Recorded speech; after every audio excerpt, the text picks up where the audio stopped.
우리 다 같이 한 목소리로 읽도록 하겠습니다. 시작. 그러므로 또한 내가 너희에게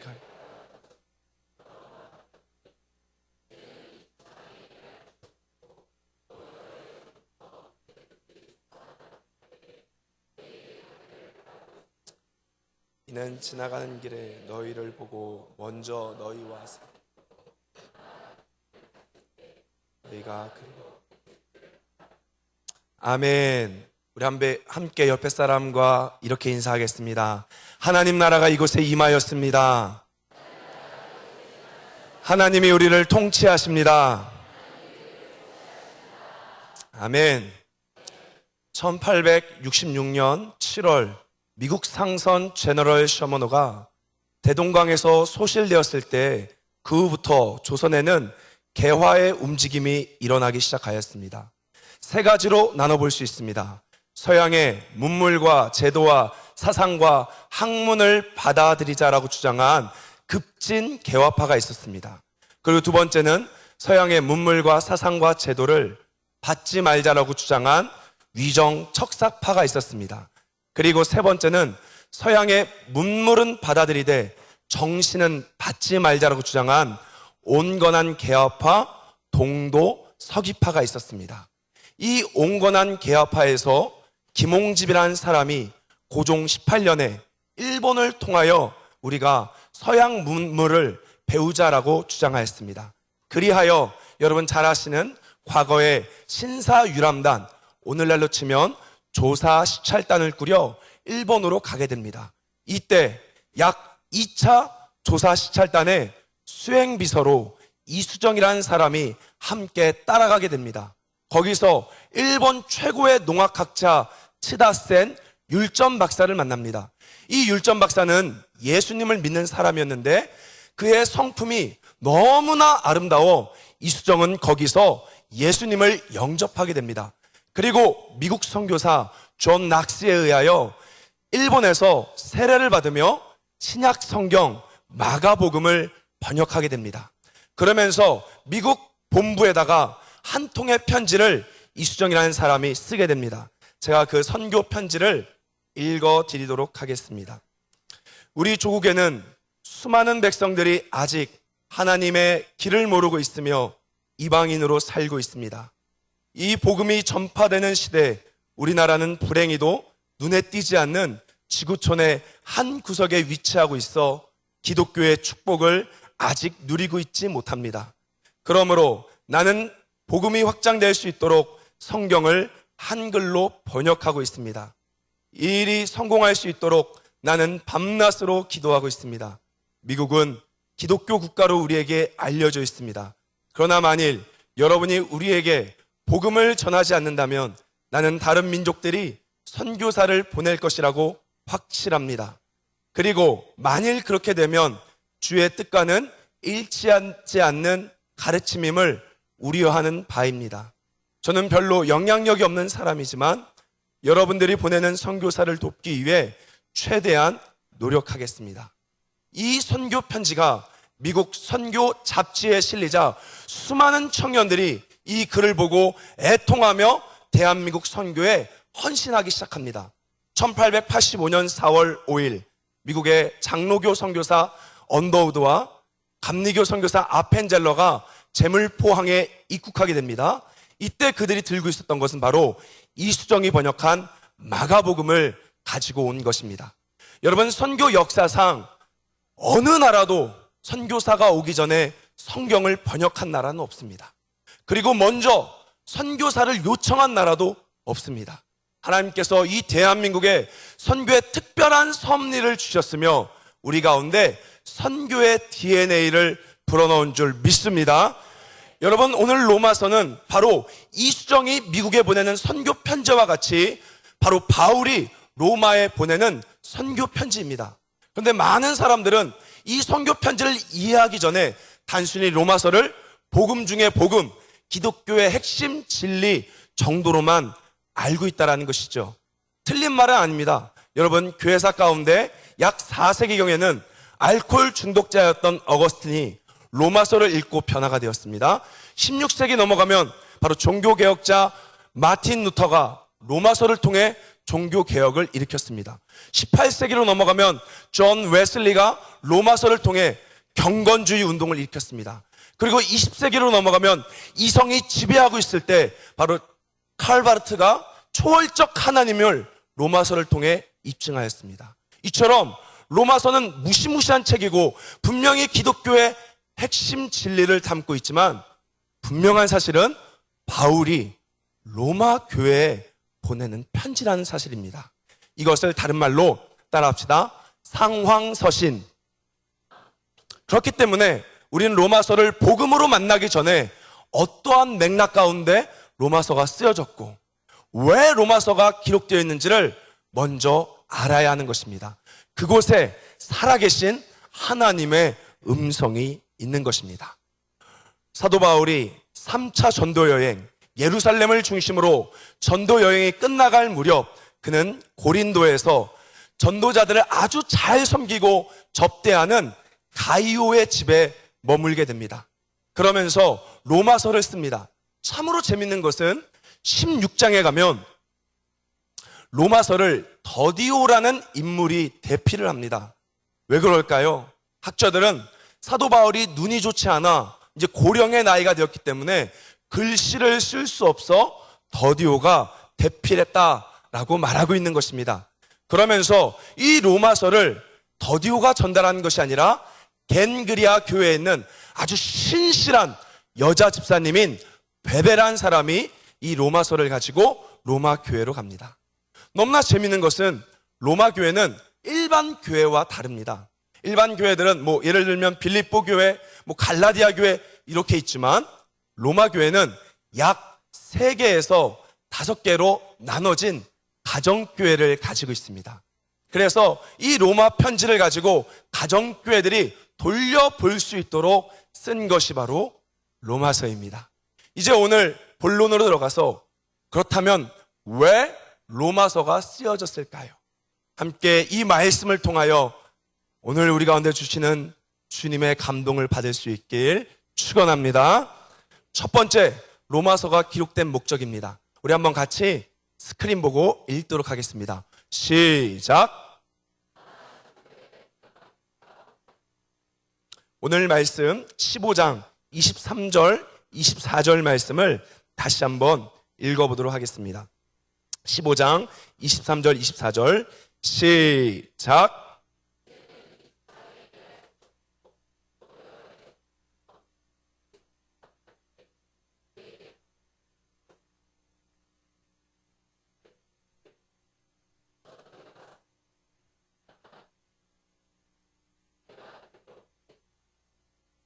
바울이 예루살렘에서부터 일루리곤, 오늘날로 치면 유고슬라비아 지방까지 복음을 아주 편만하게 전파하였습니다. 더 이상 복음을 전할 장소가 없어서 그 당시 이해하고 있던 지중해 서쪽 땅끝인 서바나, 오늘날로 치면 스페인에 복음 전하는 꿈을 또다시 꾸게 됩니다. 로마 교회는 지리상 가장 스페인 선교를 도와줄 수 있으며 힘이 있는 교회이기 때문에 그들에게 나의 선교 동역자가 되어달라, 나를 후원해달라 라고 쓴 것입니다. 여기서 한 가지 우리 주목해 봐야 될 것은, 여러분, 성령의 사람들은 환경에 안주하지 않고 또다시 꿈을 꾸는 것입니다. 믿으십니까? 어떤 분들 이렇게 얘기합니다.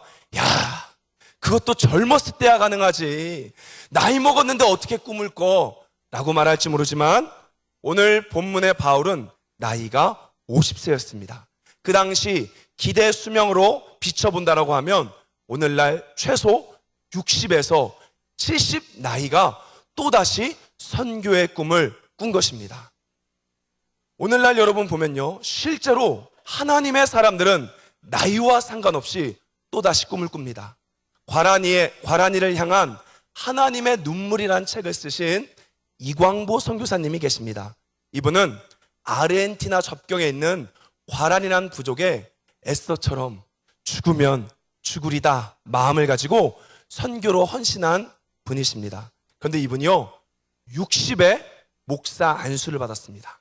그리고 18년이 지난 지금 78에 과란이의 1800명의 영혼을 예수께로 인도하였으며 교회를 27곳을 개척하였습니다. 그러면서 그는 인터뷰 가운데 이런 이야기를 합니다.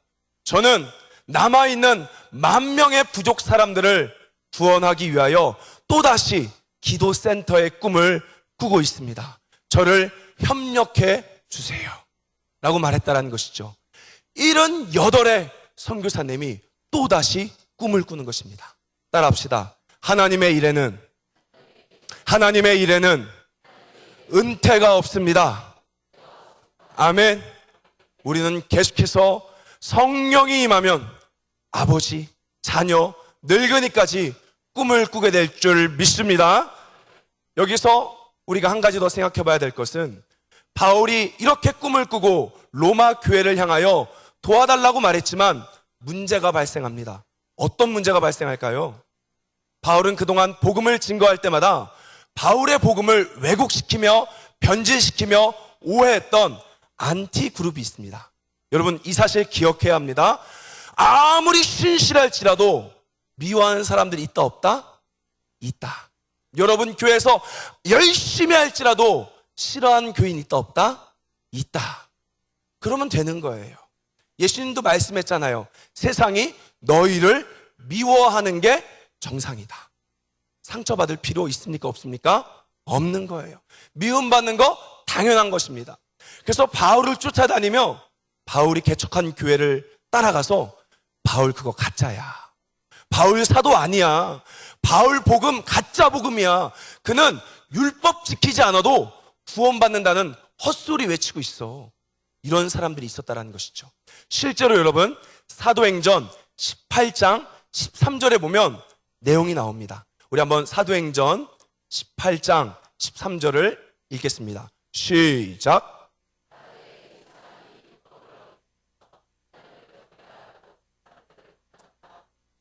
안티그룹이 뭐라고 말합니까? 율법을 어기면서 하나님을 예배하라고 바울이 헛소리 짓거리고 있다. 이런 말을 하는 거죠. 근데 문제는 로마 교회에게도 이런 안티그룹이 들어가기 시작합니다.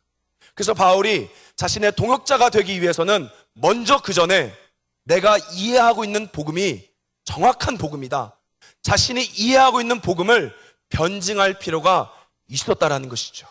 그래서 사도 바울은 1장과 2장에는 하나님의 진노와 그 진노의 손안에 놓인 죄인들, 3장부터 5장까지는 바로 예수 그리스도로 말미암아 우리를 의롭다 하시는 칭의 복음, 그 다음에 6장부터 8장까지는 생명의 성령으로 말미암아 율법을 완성시키는 성화 복음, 이 로마서를 통하여 복음의 정수를 설명하므로 나 진짜 복음 믿고 있는 거야, 나 진짜 사역자야 라는 태도로 이 로마서를 디아트리베, 따라합시다. 디아트리베, 당시 유행했던 헬라 수사학인 디아트리베를 사용하여 설명했습니다. 쉽게 말하면요, 여러분 로마서 읽다 보면 자기가 질문하고 자기가 대답해요. 이게 바로 디아트리베입니다. 그럴 수 있느냐? 그럴 수 없다. 누가 나으냐? 누가 낫다. 이런 식으로 당시 최고의 학문이었던 디아트리베를 사용하여 나 봐, 야매 아니야, 나 나이롱 아니야, 나 오리지널이야 해서 바울이 변론 형식으로 로마서를 쓴 것입니다. 그런데 우리가 한 가지 더 생각해 봐야 될 것은 바울은요, 제가 퀴즈 내겠습니다. 이거 맞히시는 분들은 주무실 수 있는 권한을 드리겠습니다. 바울은 로마 교회를 가봤을까요? 안 가봤을까요? 예, 한 번도 안 가봤습니다. 생각해 보십시오. 얼굴도 안 본 사람들에게 나 후원해줘 이런 말 할 수 있습니까? 여러분은 모르는 사람에게 저 이번에 우리 이승재 목사님, 정철 목사님, 김길용 목사님 따라 선교 나가는데 티켓팅 좀 해줘 이렇게 뻔뻔하게 말할 수 있습니까? 도대체 바울은 어떠한 철판을 깔았길래 한 번도 보지 않는 로마 교회를 향하여 나를 후원해달라, 너희가 나를 파송해달라 이렇게 말할 수 있었을까요? 그 이유는 따라합시다. 복음의 빚진 자이기 때문에. 우리 모두는 예수 그리스도 십자가 복음에 빚진 자이기 때문에 빚진 자의 자세로 선교 사역에 요청할 수 있는 것입니다. 성경에 보면요, 여러분, 사랑의 빚 이외에는 다른 빚을 지지 말라 이렇게 이야기합니다. 왜 그럴까요? 잠언에 보면 빚을 지면 그 사람의 체주의 종이 된다라고 말합니다. 카드는 아주 유용하지만 현금을 확보하지 않고 카드를 쓰면요, 다음 달 되면 월급 하나 못 만져보고 카드값으로 다 빠져나가는 거예요. 그때부터 삶은 묶이기 시작합니다. 빚을 지면요, 세상에 묶이는 것입니다. 그래서 성경은 절대로 빚을 지지 마라. 그런데 왜 사랑의 빚은 져도 될까요? 사랑의 빚은 체주가 없기 때문에 그렇습니다. 사랑은 여러분 무엇입니까? 사랑은 언제나 버리는 거. 죄송합니다. 찬양 안 하겠습니다. 사랑에는 체주가 없기 때문에 우리가 예수님께 빚졌지만 그 빚을 누구에게 갚죠? 예수님께 갚는 것이 아니에요. 바로 예수님이 사랑하시는 열방에다가 그 빚을 갚는 것입니다. 그래서 바울은 내가 헬라인과 야만인과 이방인들에게 빚졌다 말하는 겁니다. 바울이 언제 빚졌습니까? 빚진 적 한 번도 없습니다. 그런데 예수님한테 빚졌으니까 그 빚을 헬라인과 이방인과 야만인들에게 갚는 것이죠. 세상의 빚은 묶이지만 사랑의 빚은 퍼져나가게 되는 것입니다. 여러분, 우리는 빚진 자 맞습니까? 그래서 우리가 선교와 영혼 구하는 곳에 있을 때 주저하지 말고 내일처럼 빚진 자의 자세로 동참해야 될 줄 믿습니다. 이것이 진짜로 은혜 받은 자예요. 제가 군대에 있을 때 아주 깜짝 놀랄 일이 있었습니다. 강원도 양구에 있는 부대에서 군대 생활을 했습니다. 대대 교회가 있는데 군종 목사님이 계시지 않아요. 그래서 그 당시 부동산 전공한 저가 주일 설교 빼고는 모든 예배와 교회 행정을 다 맡았습니다. 힘들었을까요? 안 힘들었을까요? 굉장히 힘들죠. 아는 것도 없는데. 그래서 하루는 너무 힘들어서 휴가를 나갔습니다. 그때 제가 그 당시 한국 대학생 선교회 CCC라는 단체에 있었는데 한 소문을 듣습니다. 어느 여자 자매 순장이 기도하면 다 응답된다는, 아주 용하다는 자매 순장의 이야기를 들었습니다. 그때 교회가 재정적으로 너무 어려워서 악기도 갖추지 않고 일꾼이 없었던 상황입니다. 그래서 제가 이 용하다는, 한 번도 본 적 없는 이 용하다는 자매에게 찾아가 기도 편지를 이렇게 내밀며 저기요, 저를 위해 기도 한 번만 해주실래요? 이렇게 이야기를 했습니다. 이때 자매가 어떻게 반응한 줄 아십니까?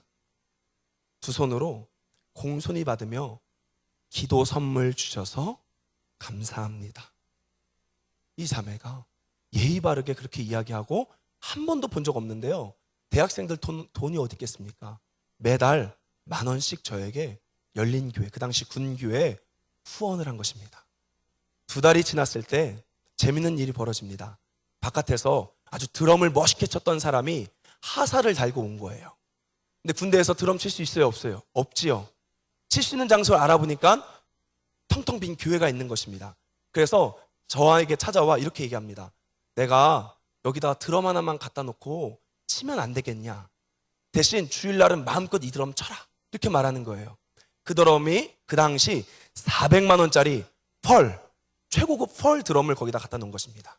그리고 한 달 지났는데 여러분, 나얼이라는 가수 아십니까?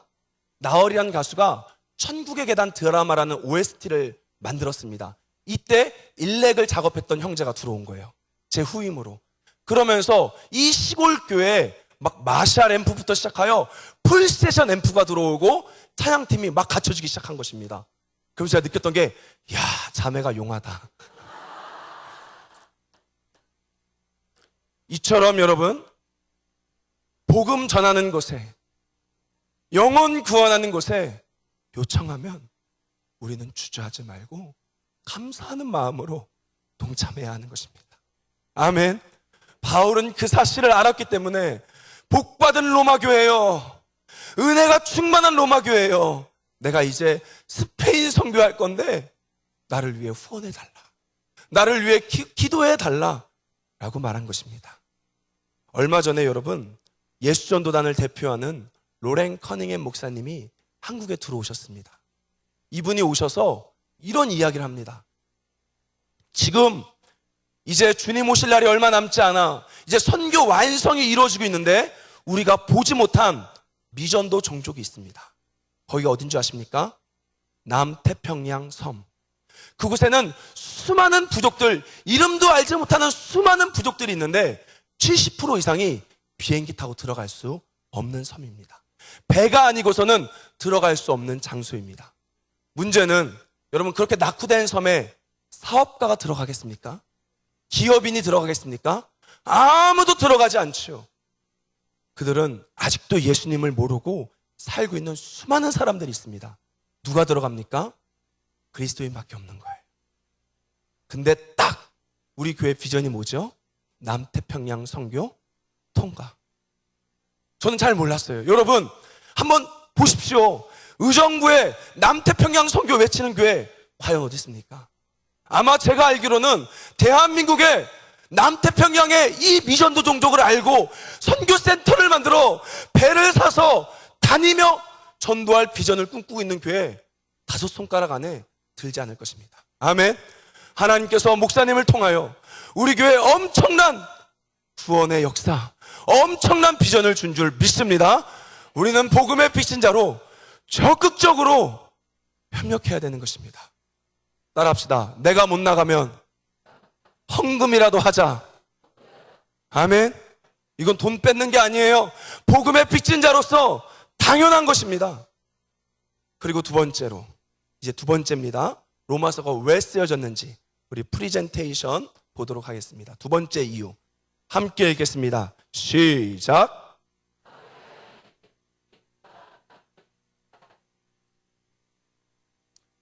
주후 49년에 넘어가면 로마 교회 안에 예수님을 믿는 유대인과 예수님을 믿지 않는 유대인들이 자주 갈등을 일으켰습니다. 그래서 로마 시내에는 소란들이 계속 일어났습니다. 그 당시 글라우디오라는 황제가 너무나 유대인들 때문에 로마 시내가 시끄러우니까 유대인들은 다 로마를 떠나라 라는 추방 명령을 내립니다. 그래서 사도행전 18장에 넘어가면 여러분 잘 아시는 브리스길라와 아굴라도 로마에서 추방당해 고린도로 오게 된 것입니다. 그러면 로마 교회에 누구만 남았습니까? 바로 이방인들만 남게 된 것입니다. 그리고 나서 정확히 5년 지났을 때 주후 54년으로 넘어가면 네로 황제가 로마를 통치하기 시작합니다. 그러면서 흩어졌던 유대인들이 로마로 다시 유입되기 시작합니다. 그래서 다시 교회를 딱 와보니까 주도권을 누가 잡고 있죠? 이방인들이 잡고 있는 거예요. 서운할까요? 안 서운할까요? 서운해요? 안 서운해요? 안 서운해요? 엄청 서운하죠. 같이 세웠는데 이제 나는 초라해지고 아무 일할 것 없고 이방인들만 요직에 있으니까 그때부터 섭섭한 마음이 들어옵니다. 그러면서 신앙적 갈등에 의하여 유대인과 이방인들이 싸우기 시작하는 거예요. 바울이 그 이야기를 듣고 그러면 안 되겠다 로마 교회 해서 유대인과 이방인들을 화해시키기 위하여 로마서를 쓴 것입니다. 바울은 상담가도 아닌데, 바울은 조정가도 아닌데 어떻게 싸우고 있는 두 그룹을 화해시킬 수 있을까요?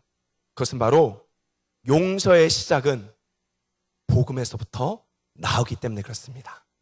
우리 15장 7절 말씀, 15장 7절 말씀 함께 읽겠습니다. 시작.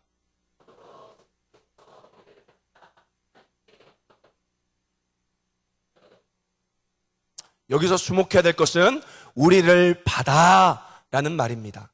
이 받아라는 말은 용납해주다, 용서해주다, 이 차원을 넘어서 내 옆에 친한 자리에 앉혀줬다라는 의미입니다. 그런데 특별히 이 받아라는 헬라어 시제를 보면요, 부정과거 직설법이에요. 따라합시다. 부정과거 직설법. 헬라어에 보면 부정과거 직설법이 나오는데 이것은 단회적인 사건, 한 방에 끝나버린 사건, 다시는 돌아갈 수 없는 사건을 이야기합니다. 쉽게 말하면 예수님께서 십자가의 죽음으로 말미암아 완전히 우리를 용서하시고 용납하시고 그의 품에 안아주셨다는 사실입니다. 믿으십니까? 저는 과거에 이 복음의 은혜를 잘 몰라 회개하는 것을 굉장히 싫어했습니다. 왜냐하면 염치가 있지. 그렇게 회개 기도하고 똑같은 죄 지으면 주님이 용서해 줄까? 해서 똑같은 죄 지을 때는 그땐 더 세게 회개 기도해야 되는 거예요. 촤 이렇게 회개합니다. 그리고 나서 또 죄 지을까요? 안 지을까요? 지어요. 그럼 그 다음은 어떤 단계죠? 머리를 잡아야 돼. 일단 촤 이렇게 회개합니다. 그리고 나서 또 죄를 지을까요? 안 지을까요? 또 져요. 그때는 나도 염치가 있지 해서 그때부터 회개를 안 하는 거예요. 그때부터 주님을 멀리, 예배는 드리지만 멀리 있는 거죠. 오늘날 많은 사람들이 용서가 복음인 줄 모르고 주님께 막 빌기만 하고 있습니다. 이것은 자력구원입니다. 우리 주님은 이미 용서해줬기 때문에, 이미 끝나버렸기 때문에 믿음으로 죄를 고백함으로 그 죄가 예수님께 가도록 전가시켜야 되는 것이에요. 아멘. 그래서 이 복음을 알면 날마다 회개 기도가 되는 것입니다. 날마다 담력을 얻어 그의 피로 말미암아 성소에 들어갈 담력을 얻어, 주님 제가 이런 죄를 또 졌습니다. 예수님 가져가세요. 근데 그 은혜가 너무나 커서 울기도 하고 다시는 안 그럴게요 주님, 잘못했어요, 이런 말이 나오는 것입니다. 여러분, 우리 주님이 완전히 용납해 준 줄 믿습니다. 이건 구원파 같은 게 아니에요. 완전히 용납해 줬기 때문에 우리는 매 순간 더 많이 회개 기도해야 하는 것입니다. 그러면 우리는 맨날 회개만 하면 될까요? 맨날 용서만 구하면 될까요? 우리 주님께 뭘 해야 합니까? 따라합시다. 이웃을 용서해 주자.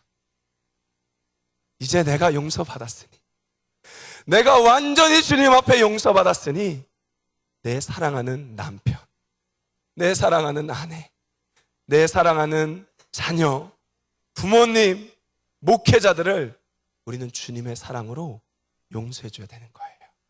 그래서 바울이 먼저 외치는 겁니다. 너희가 용서받았으니, 너희가 완전히 용서받았으니 그렇게 싫은 이방인들, 그렇게 싫은 유대인들 서로 용서해 줘라. 예수님께서 이렇게 말합니다. 70번씩 70번을 용서해 주라고. 내가 너희를 완전히 용서했으니까 너희도 완전히 용서해 줘야 된다, 이렇게 말한 것이에요. 보혈을 지나, 죄송해요, 또 이 찬양을 만든 김도훈이라는 목사님을 아십니까? 이분이 만든 세 번째 곡이 있어요. 3집. 바로 예수님 때문에 라는 곡이 있습니다. 얼마 전에 아마 김동진 목사님이 예배 때 이 예수님 때문에 라는 이 찬양을 불렀던 것 같습니다. 한번 이 가사와 노래를 한번 들어보고 설교를 계속해서 하도록 하겠습니다. 우리 한번 가사를 볼래요? 우리 프리젠테이션에 보면 가사가 나옵니다. 제가 먼저 가사를 읽어드리고 우리 한번 노래를 들어보도록 하겠습니다. 숨을 쉴 수 없을 것만큼 많이 아픈데 내가 노래할 수 있는 건 예수님 때문에, 살아있는 것보다 죽음이 아름다울 만큼 지쳐도 일어설 수 있는 건 예수님 때문에, 예수님 때문에, 그 사랑 때문에, 날 위해 죽으신 십자가 때문에, 예수님 때문에, 그 사랑 때문에, 지금도 날 위한 그 기도 때문에. 우리 한번 들어보도록 할게요.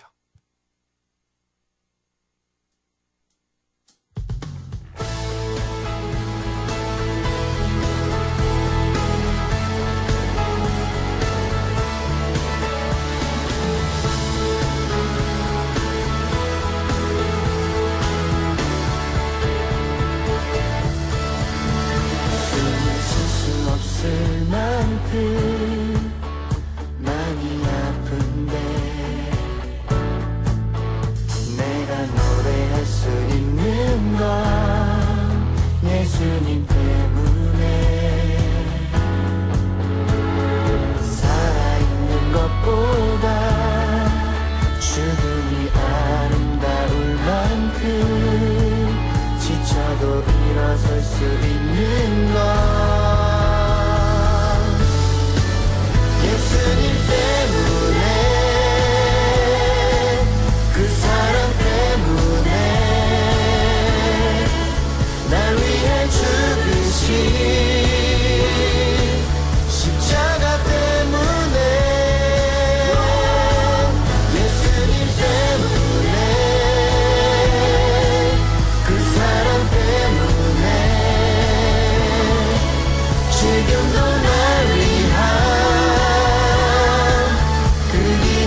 청소년 기독교 캠프를 갔는데 이 김도훈 목사님이 나와서 이 곡이 어떻게 만들어졌는지를 이야기하셨습니다.